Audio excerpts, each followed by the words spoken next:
Our Nick Saletti joining us live from Washington, D.C., where a ceremony is set to get underway, Nick, here in, a little more than an hour. Good morning. Yeah, Kaylee, good morning to you. In just about an hour, that procession is going to arrive here. And then later on today, Justice Sandra Day O'Connor is going to lie in repose here behind me in the Great Hall of the U.S. Supreme Court so people can come and pay their respects to this icon. We're starting to see more people arrive as we get closer to that procession. We see other reporters here as well, and some people also walking the sidewalks here as it gets later in Washington, D.C., in our nation's capital. I want to bring in Scripps News chief political correspondent Joe St. George, who, of course, we're used to speaking to via satellite, but this morning we're in your neck of the woods, so we wanted to talk to you about this. Thank you. Thanks for having us this morning, Joe. I wanted to ask you, you've been covering D.C. for years. Talk to us about how historic this moment is and everything surrounding the funeral for Justice O'Connor. Well, first off, what a life, right? 90 plus years and a legacy on the high court from the Valley here to our nation's capital that will live on forever. Now, to be fair, the late Justice, she was going to be a historic figure before she heard any opinion here, right? I mean, the first woman ever to serve on the high court.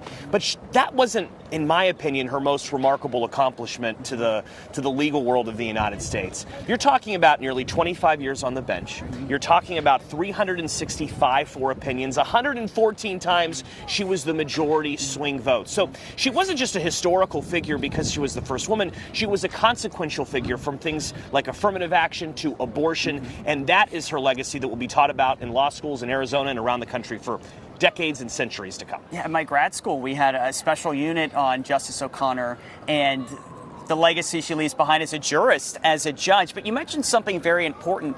For a long time, it was known as the O'Connor Court, and that's because she often was that swing vote, and we just heard her son Brian talk about it wasn't something she necessarily liked being, but she took the job so seriously, and she really wanted to hear each case thoroughly. And even though, she was considered conservative by many accounts, it wasn't something that you could count on her voting a certain way. She always wanted to take each case at face value and what it was, legally speaking. In the early 90s, she preserved abortion protections in the United States for decades to come.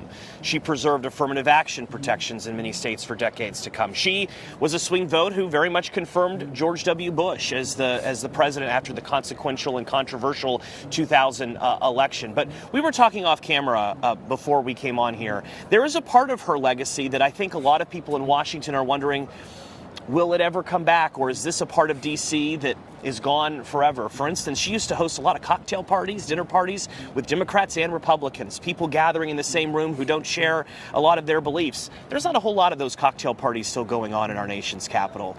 Think of those opinions, those consequential rulings. Again, affirmative action. This conservative court has overturned those landmark opinions. Abortion, this conservative Supreme Court has overturned her past consequential majority opinion. So I think a lot of her legacy, to some degree, has been a bit undone in recent years by this high court, but the legacy of being an independent mind, that will live forever. Yeah, and we talk about here on Capitol Hill, sometimes compromise can be a dirty word, but for her, it was the idea of building consensus and building bridges that will definitely be part of her lasting legacy.